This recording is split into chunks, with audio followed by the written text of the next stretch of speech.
I was about 11-ish or maybe 12. I got off the school bus one day and walked home. By the time I got home, I got hot and needed to use the bathroom. Our house was small. Think 1950s style brick home in the US Southeast in a quiet rural neighborhood, 3 bedrooms, 1 bathroom, kitchen and living room, and about 1,000 square feet. So not many places for anyone to hide inside the house. I walked in the back door and sat my books down, and I immediately headed for the bathroom. I'm sitting on the toilet on this nice sunny day, just doing my thing, and I hear my name called from the outside of the door, and the voice sounded as if it came from the end of the short hallway that runs down the middle of the house. The voice called me by my childhood nickname and sounded like my mom, only my mom was at work, and I was completely alone in the house. I froze. I didn't know what to do. I was absolutely sure that there was a burglar in the house.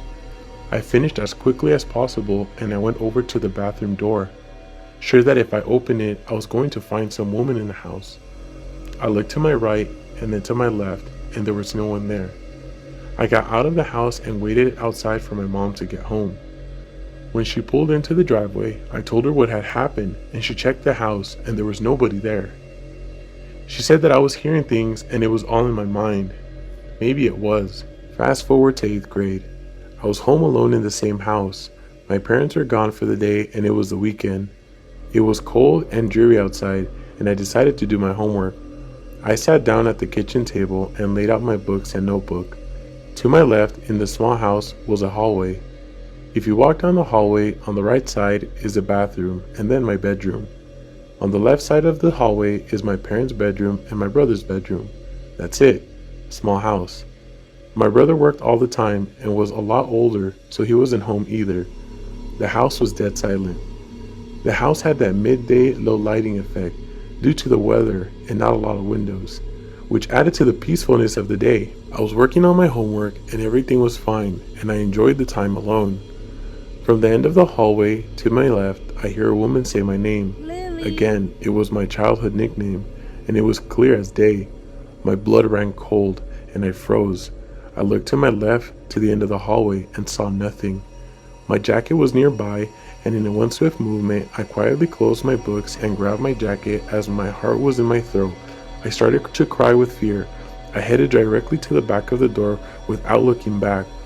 When I went to stand alone in the garage out back and sat on my dad's red lawnmower and watched the back door to see if anyone would come out of the house. Although it would be impossible for anyone to be in the house other than myself because my family were the only people who had been home all day. I sat there shivering for hours until my parents got home. As soon as they pulled in the driveway, I met them and told them what had happened. They checked the house and found nothing and said it was my imagination. My mother still lives in that house, and I live with her to help her now that she's elderly. My father died a few years ago. Mom always heard Dad calling her by her name in the living room and talks about it often. She'd go into the living room to ask what he wanted, and he wouldn't be the one calling her. She still says that it was her imagination.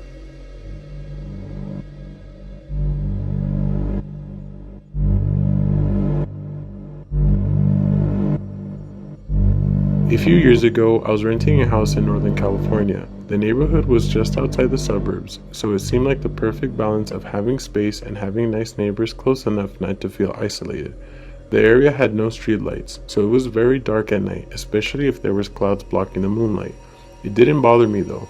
It made my little house feel even more quaint on dark nights. I got home from work one day in midwinter. It was a cloudy night.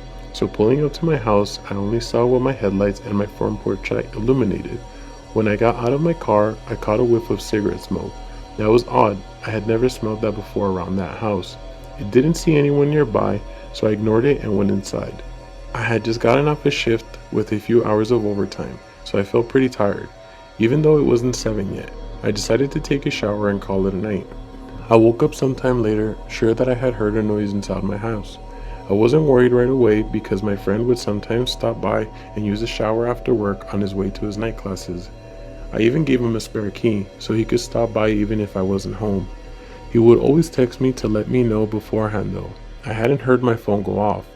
I reached over to my bedside table and picked up my cell phone to see if my friend had sent me a text. The bright light from my phone screen and the number pad blinded me.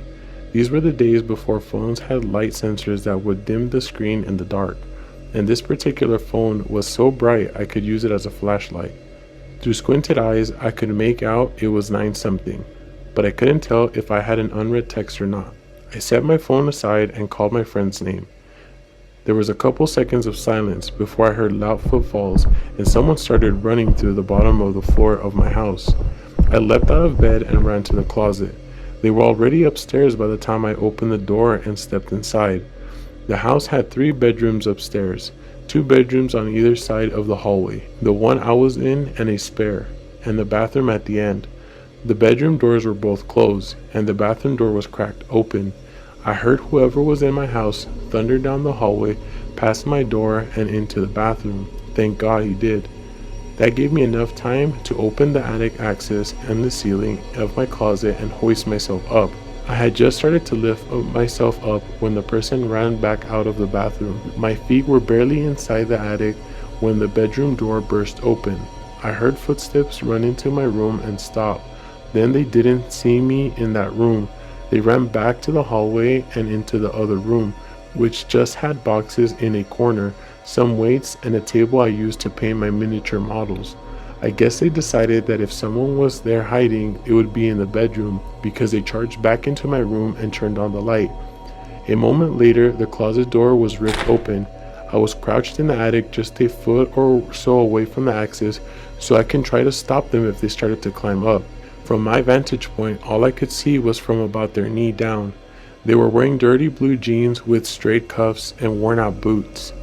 After the few seconds of looking in the closet, they stepped away and I heard a loud crash come from inside my bedroom, followed by a scream of frustration and anger. The scream was the most unnerving part of this whole incident to me.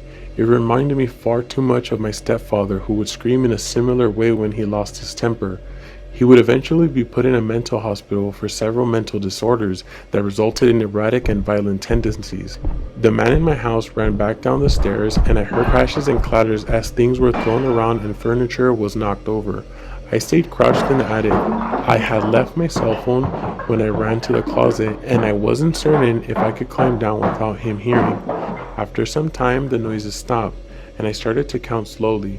When I reached 1,000, I decided that it was safe enough to climb down and call the police. The first thing I noticed when I exited the closet was that the intruder had flipped my bed over, I assume in an attempt to find me. That was the loud noise I had heard after he stepped away from the closet.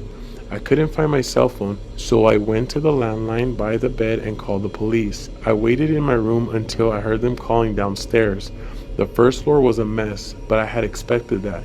Chairs had been knocked over, the sofa had been flipped, all books, pictures, and knickknacks I had on my shelves were thrown across the floor. The cupboards in the kitchen had been opened, and all the boxes and canned foods had been thrown on the ground. As far as I could tell though, the only thing missing was a single knife out of my wooden block in my kitchen. The police checked the house from top to bottom. They found that the side door had been forced open by something like a crowbar. They also found a few cigarette butts along the fence lined with some foil and an empty pen tube, which the police said that they're often used to smoke meth. So they think that they've been watching my house for a while. I realized that he must have been out there smoking a cigarette when I got home. They collected up the evidence and told me I should stay with the family or friends that night and get that door fixed as soon as possible. I opted just not to sleep. I moved a shelf over to block the broken door and spent the next couple of hours cleaning things up. I would often go to the window with a flashlight and shine it along the fence line where the police found the cigarette butts and foil, but I didn't see anything. The next day, I called them to have the door fixed and motion lights installed at the back and on the sides of my house. I ran up a phone cable into the attic and added a landline. I never wanted to be stuck up there without a phone again.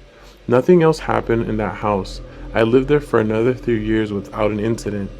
One more precaution I took was practicing getting out of bed, going into the closet, and climbing up the attic as quickly and as quietly as possible. I even kept at it when I moved, except now I have a crawl space in the back of my closet instead of an attic. I try not to think about what could have happened if I had been a little bit slower getting to the attic, or if he hadn't gone to the bathroom at the end of the hallway first.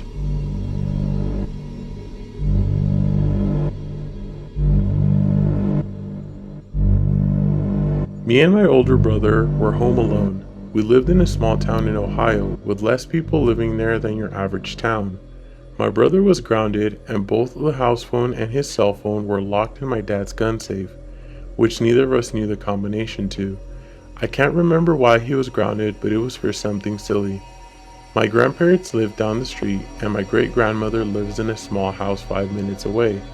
My parents said that they were going to check on my great-grandmother because my grandparents were out of town that day, and they would come back and we would order pizza.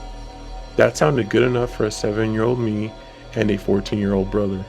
We played video games for a while and started to get hungry. We wondered when my parents would be back. After about 2 hours of them being gone, I heard a knock at the door.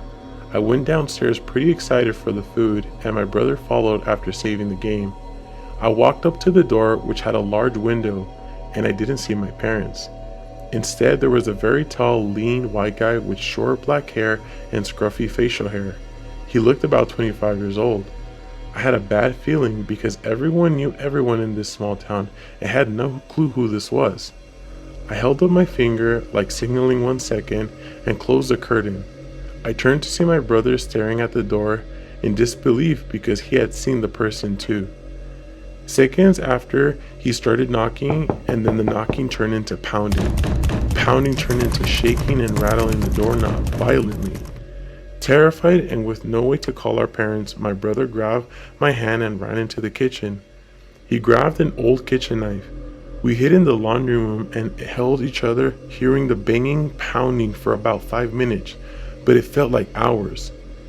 The pounding stopped, and minutes after, the front door opened.